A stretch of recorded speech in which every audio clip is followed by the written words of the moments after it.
कल्याणो। ये है गुरु जिज्ञासु। हाँ, प्राचीन काल में ये भी वेदों में वर्णन मिलता है, उपनिषदों में वर्णन मिलता है कि प्राचीन काल के आध्यात्मिक गुरु, जैसे यहाँ भौतिक विद्यालय में स्कूल पढ़ाई में परीक्षा होती कि नहीं होती, बोलो परीक्षा के बिना कोई स्कूल पास नहीं करेंगे। तो कोरोना काल सरकार ने पास कर दिया, सब लोग खड़े नहीं करती आदि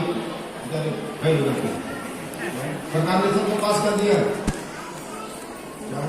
विद्यालय स्कूल है, सब बच्चों को कोरोना काल में कई लाभ मिल गया। भाई जब स्कूल नहीं खुले तो बच्चों को उनकी सब्जेक्ट पढ़ाया जाए, पास हो गए हो, अब आगे पढ़ाई करें। तो हर गुरु परीक्षा लेता है कि नहीं लेगा? जब कोई गुरु पढ़ाएगा तो परीक्षा लेगा कि नहीं? परीक्षा होती है किसी विभाग में, परीक्षा तो होती है। और कितने लोग जब परीक्षा होती है तो डर जाते हैं, गुरु जी फोन करते हैं, अच्छा आजकल परीक्षा तो डर लग रहा है। और कुछ लोग परीक्षा के लिए तो 1 घंटे पहले प्रश्न करके पेपर में निर्णय करके क्या डरना, डरना मरना दोनों बराबर, डर गए तो मर गए। इसलिए जिसने पढ़ा है वो डरता नहीं, उसे परीक्षा देना और पास होना ये ध्यान रखना। तो इसी प्रकार से हमारे यहाँ जिज्ञासु गुरु जिज्ञासु की परीक्षा लेता था। गुरु उसकी परीक्षा, जो हमारे यहाँ जानने के लिए आया है, ज्ञान लेने के लिए आया है, हमारे यहाँ उसकी पहले परीक्षा लेता था। और परीक्षा की अवधि के पश्चात तब गुरु शिष्य को स्वीकार करता था, तुम्हारे शिष्य बनने लगे। क्या नियम पर भीड़ लग जाएगी, तो भीड़ लग जाएगी, झगड़े बनना है, लाभ तो बहुत हो जाएगा, लेकिन नहीं, हर लाभ के साथ मान लगा है, हर मान के साथ अपमान लगा है, फिर मत कहना कुछ करना सके। इसलिए हमारे वैदिक ऋषि सबको सावधान करते हैं कि सावधान भी रहना है, लाभ हान से रहे, मान अपमान से रहे। ये जो समता का मार्ग है, कर्मता का मार्ग, सज्जनानंद का मार्ग, पूर्णता का मार्ग क्या है? लाभ हान का मार्ग नहीं, लाभ हान का मार्ग संसार में रोका दिया। अध्यात्म के मार्ग में चलना है तो यहाँ लाभ मत चाहिए, यहाँ लाभ की बात मत करो, ना लाभ पाना चाहो। अध्यात्म का मार्ग संसारिक लाभ पाने के लिए नहीं है, और संसारिक लाभ पाने का कामना किया तो फिर अध्यात्म का रूप है, बढ़ नहीं पाओगे। गुरु शिष्य का संबंध किस उद्देश्य से बना था, उसमें दूषित हो जाएगा, शुद्ध नहीं रहेगा, मन ही शुद्ध नहीं रहेगा। और जिसका मन शुद्ध नहीं रहेगा क्या है, उसका फिर कर्म शुद्ध कैसे? तो इसी प्रकार से कठोपनिषद में आपने कठोपनिषद पढ़ा होगा, नचिकेता यमराज के पास जाते हैं और बहुत से प्रश्न किए उन्होंने, बहुत से प्रश्न किए, लेकिन यमराज ने पहले परीक्षा लिया। अरे बोले सुनो, धन ले लो, पद ले लो, भोग ले लो, ये ले लो, वो ले लो, स्वर्ग का सुख ले लो, लेकिन ये बात मत करो, आत्मा ब्रह्म की बात मत करो, ये तो बहुत कठिन है, इसको छोड़ो तुम, ये भोग ले लो, ये भोग। खूब परीक्षा किया, पर नचिकेता ने कहा मुझे ये कुछ नहीं चाहिए, क्योंकि सब नाशमान ईश्वर है। संसार के पद पदार्थों से जिसका मन ऊंचे उठ जाता है, भोगों संबंधों पदार्थों से, तब वो आध्यात्मिकता के रहस्य को समझ पाता है, और तब कहीं आध्यात्मिकता के रहस्य को समझा सकता है। नहीं समझ में नहीं आएगा, खूब याद कर लो, पढ़ लो, पाठ पारायण करना अलग चीज है, क्या है, लेकिन रहते हृदयंगम करना अलग चीज है। अति हरि कृपा जाहि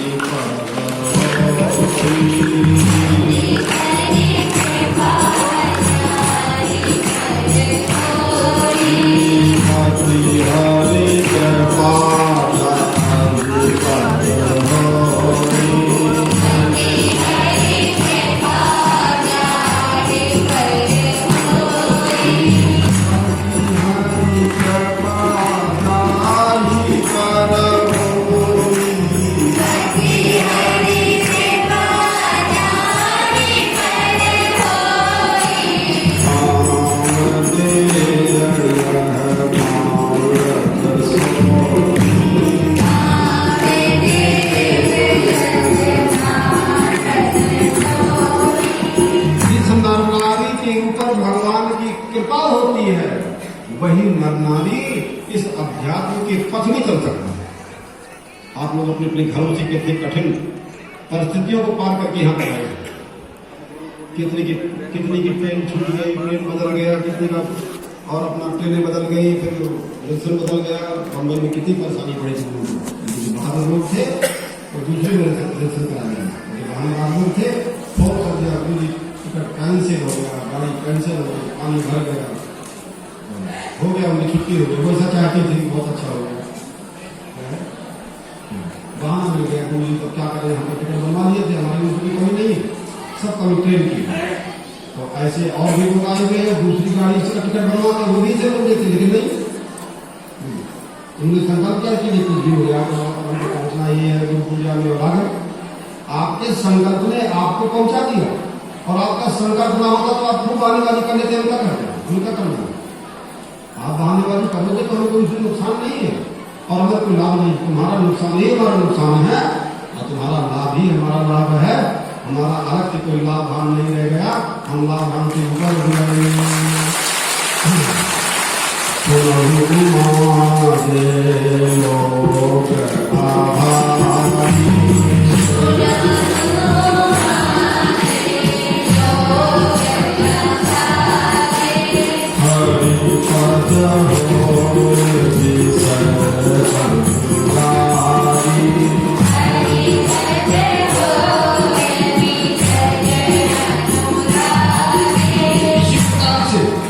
पिपलाद ऋषि हुए, पिपलाद ऋषि जो हमेशा पीपल के नीचे रहते थे।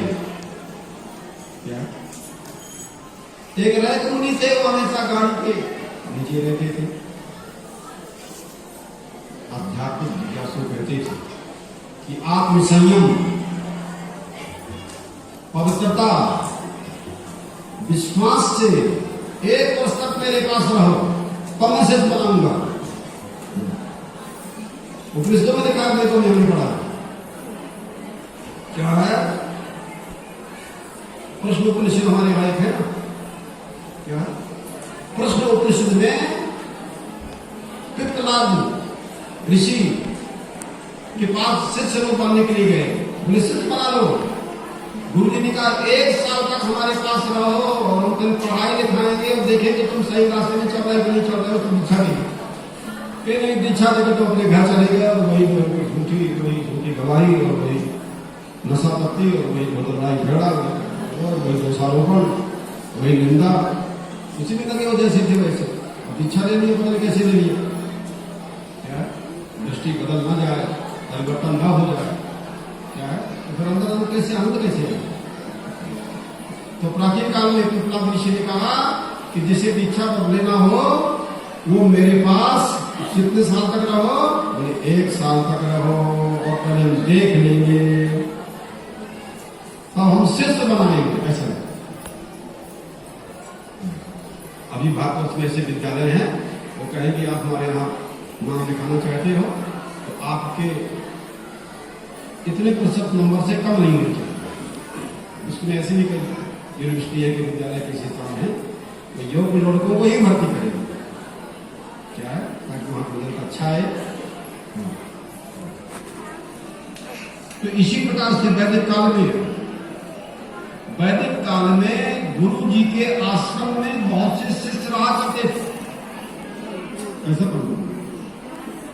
पहले वो पढ़ाई करेंगे, पढ़े लिखे तो है नहीं, और बचपन से पढ़ा लिखा उसको तो फिर पढ़ाई में लग जाएगा जरूरत है, उस साल से पढ़ा हुआ, उस संस्कार से, क्या है।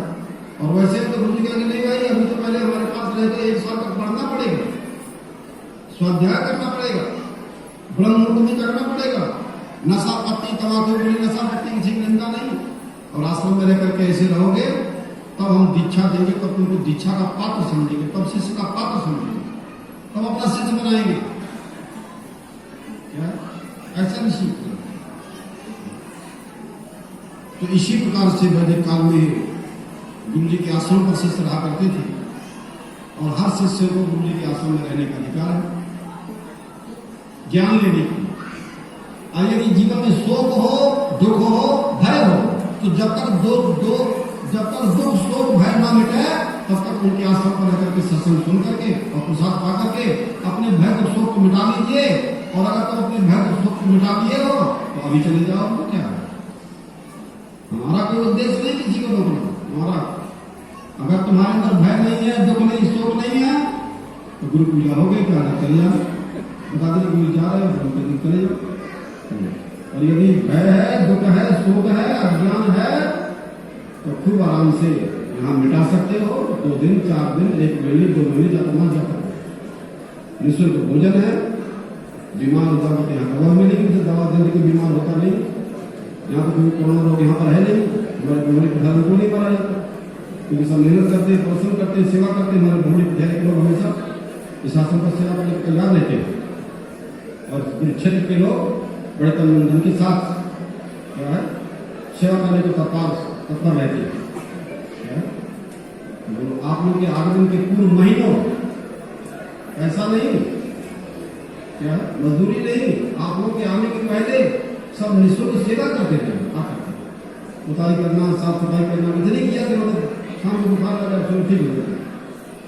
बेबी बुखार नहीं कि माँ भर्ती हो गई, ताप आ जाए तो मेहनत करते थे। क्या ये साफ करना है, वो करना है, ये वर्ष करना है, मेहनत करना।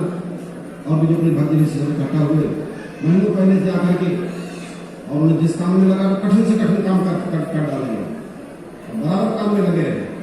ऐसे कार्यकर्ता लोग, ऐसे नरनारी कोई भी हो, वो सब धन्यवाद के पात्र हैं, जिन्होंने हमें और सब लोगों को रहने के योग इस स्थान को सुंदर बनाया, सब मिलेगा।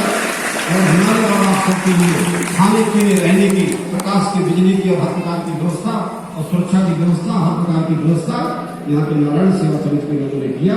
वास्तव में सब धन्यवाद के पात्र हैं। और इन्हीं के माध्यम से हम आप सब यहाँ पर बैठ करके ये सत्संग का आनंद और चातुर्मास का आनंद, गुरु पूर्णिमा का आनंद ले रहे हैं। क्योंकि सब सेवक यही लोग हैं। अगर सेवक नहीं रहेंगे, हमारे हाथ पैर बेकार हो जाएंगे, कुछ नहीं कर पाएंगे ना। हमारे जो सेवक हैं, हमारे जो शिष्य लोग हैं, और उन्हीं के माध्यम से और पूरे क्षेत्र और संपूर्ण विश्व के कल्याण के लिए और यहाँ पर गुरु पूर्णिमा का कार्यक्रम रखा गया है। तो ध्यान रखना है, देवता आप लोग को मालूम है, उपनिषदों के अनुसार देवताओं के राजा इंद्र थे। तो देवताओं के राजा इंद्र भी पूर्ण ज्ञान को प्राप्त करने के लिए प्रजापति ब्रह्मा जी के पास गए, बोले हमको श्रेष्ठ बना लीजिए, हमें ज्ञान दे दीजिए।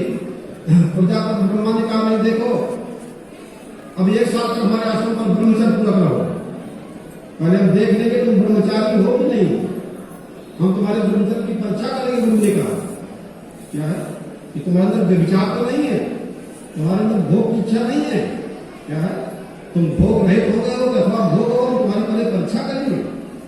क्योंकि ये जो आनंद है वो भोग रहित आनंद है। यहाँ स्त्री के पुरुष की जरूरत नहीं है और पुरुष की स्त्री की जरूरत नहीं है, और न किसी धन की जरूरत है, न किसी पद की जरूरत है। धन और पद और भोग छोड़ के यहाँ पर आइए, तब यहाँ आश्रम में रहने का आनंद मिलेगा, यहाँ सही ज्ञान मिलेगा, सही उन्नति होगी और सही शांति मिलेगी। नहीं शांति पाना धन से, पद से, भोग से संभव नहीं।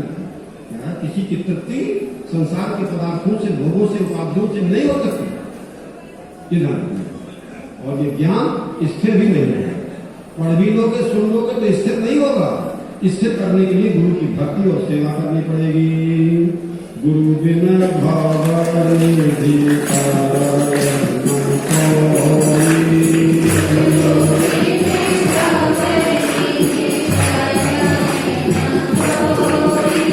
सेवा करने से ही शिष्य शुद्ध हो जाता है।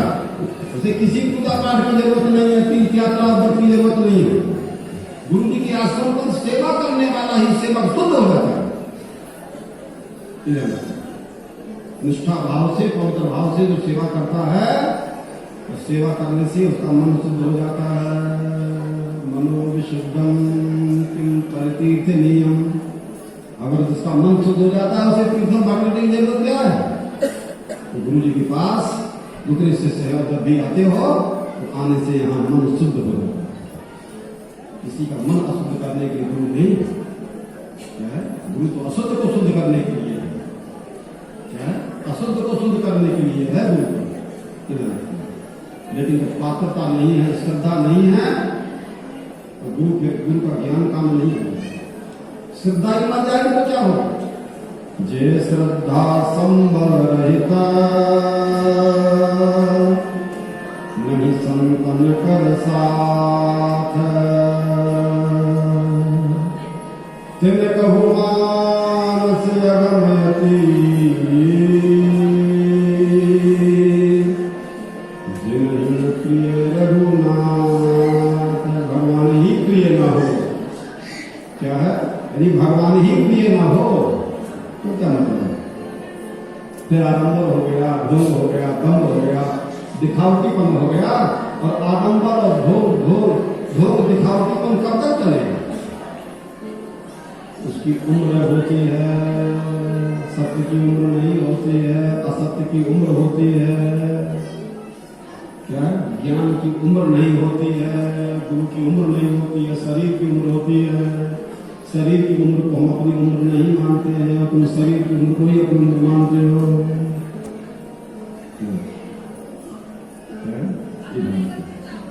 तो इसी प्रकार से एक फिर एक साथ पूरा हो गया तो इंद्र फिर पहुंचे प्रजापति के पास, ब्रह्मा के पास। बोले हमें वंशिष्ठ बना लीजिए। वंशिष्ठ बने कहीं आने बिना शिष्य बिना किसी ज्ञान नहीं देना चाहिए। और ज्ञान बिना शिष्य बने किसी ज्ञान दोगे तो ज्ञान का नजर नहीं करेगा। क्या? शिष्य बनने से ज्ञान को लेने की पात्रता होगी कि हाँ शिष्य बन गया। जैसे शिष्य को ज्ञान लेने का अधिकार होता है, उनको ज्ञान नहीं करता। तो प्रजापति ब्रह्मा के पास रहना पड़ा। एक साल का हो गया तो उनका नहीं, अभी और पढ़ना पड़ेगा और परीक्षा भी पूरी नहीं हुई, ब्रह्मचर्य पूरा रहना पड़ेगा, मौन रहना पड़ेगा, किसी टिकट नहीं करना, दोषारोपण नहीं करना। क्या? दिन भर नाश्ता, दिन भर चाय, दिन भर ये सब नहीं करना। टाइम बनाना, कितने टाइम खाना है, कितने टाइम सोना है, कितने टाइम जगना है। क्या है? और कितने बैठ करके फिर परमात्मा का ध्यान अनुसंधान करना है। अब इस प्रकार से हाँ 100 माने ऐसे करते करते 101%। गुरु जी शिष्य की परीक्षा करते कि और 1 साल तक हमारे यहाँ रहो, और 1 साल रहो, और मना नहीं किया कि हम नहीं रहेंगे। ये नहीं कि हमारा बड़ा नुकसान होगा। क्या? दुनिया के सब लाभों से बड़ा लाभ ये आत्मलाभ है, जिसको पाने के लिए संसार के सब लाभों को मेरा भाई छोड़ करके भगवान की भेंट में और कितने संत महात्मा को भी राजकुमार को छोड़ देते हैं। कितने ऋषिमुनि, कितने परिवार संसार के लोग इस आत्मलाभ को पाने के लिए संसार के वैभव को, संसार के संबंधों वादियों को छोड़ के निकल जाते हैं। आश्रम में रहना गुरु शिष्य दोनों के हित में होगा तो प्राचीन काल में आश्रम में कोई भी गुरु और शिष्य रहे तो उसमें गुरु का भी हित है और शिष्य का भी हित है। हमारी परंपरा की रक्षा होगी, परंपरा का ज्ञान रक्षण होगा, संवर्धन होगा, शिक्षा होगी, उद्देश्य का रहेगा, सेवा करेंगे दौड़ दौड़ करके दर्शन मन शुद्ध रहेगा। क्या? और यहाँ जो प्रसाद मिल जाए तो आप भूखा नहीं कि ये खाएंगे वो खाएंगे, कोई बोले नहीं खाएंगे, तो कोई बोले ये बनाओ, कोई बोले ये बनाओ, से चुपचाप कहीं भंडारा थोड़ी चलेंगे आप सबके लिए। मिर्चा मसाला उतना ही कम डालो जिसमें सब लोग खा सके। क्या? चाहे कोई व्यक्ति हो, सबको बराबर भोजन। ये थोड़ी कोई बोले हमको अलग बनाओ तो तुम्हारे आएंगे। क्या है? उसमें उतना ही लाल मिर्चा मत डालो, पंडित लोग कैसे खाएंगे। क्या है? दुकान लोग बचते हैं उससे खाने के लिए, मीठा ज़्यादा पसंद करते हैं और यहाँ पर खुद उसमें मिर्चा डाल देते हैं, उसमें अलग बनाना पड़ता है। वैसा नहीं, उतना ही बढ़िया बनाओ, सब कुछ धीरे धीरे आराम से हो जाएगा बढ़िया। तो गुरु जी के आश्रम में रहना होटल नहीं है, ये खाने की इच्छा करो, ये खाने की इच्छा करो। यहाँ तो चाय भी मिलेगी सुबह सुबह से और बढ़िया फिर दोबारा का बढ़िया भोजन भी मिलेगा। आपका भी नाश्ता भी सबका बढ़िया बना होगा, कल भी नाश्ता बनेगा और भोजन भी दोपहर में होगा, शाम को भोजन होगा। जब तक रहोगे अपना का काम है। बहुत यहाँ भंडार भरा हुआ है, यहाँ के लोग बहुत अच्छे हैं, जितना चाहो उतना यहाँ साफ किया जाएगा। खरीदना नहीं पड़ेगा, सब अपने कोई कुछ लाता है, कोई कुछ लाता है, कोई कुछ लाता है, सब ऐसे यहाँ पर आना है, सब यहाँ पर। क्या? गेहूँ चावल का भंडारा यहाँ भरा हुआ, कोई कमी नहीं है, कितना भी खाओ। संसार में जो जहां नहीं खाए कम पड़ने वाला नहीं है। क्या? वही खा रहा है, वही खिला रहा है, वही खाने में आने वाली वस्तुएं हैं। किसी उसकी तरह सब खाया जा रहा है। क्या है ये धर्म गणित समझ लो तो काम बन जाएगा। गुरु और शिष्य जब गुरु आश्रम में रहते थे तो गुरु और शिष्य दोनों का हित हुआ करता था। अहित तो किसी का होता ही नहीं, आश्रम में किसी का अहित नहीं हो सकता है और गुरु के द्वारा किसी का अहित नहीं हो सकता है। गुरु इनका है कि वो हमारा है कि उनका है कि इनको कम चाहते हैं हमें कम चाहते हैं, ये भ्रम अपना ही है, ये मन का दोष अपना है, उनमें कोई अपना पराया नहीं है। मालूम कि सब में सब में मुझ में राम तुझ में राम सभी राम समाया है। सबसे कर लो ठीक जगत में कोई नहीं बहारा है।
विकारों के वशवर्ती होने से प्रीत छिन्न भिन्न हो जाती है। विकारों के वशवर्ती होने से जो प्रीति है ना, प्रीति प्रेम तो छिन्न भिन्न हो जाता है। जैसे दूध के साथ पानी मिला दो, 10 लीटर दूध है तो एक बूंद भी अगर नींबू पड़ जाए या मक्खा बन जाए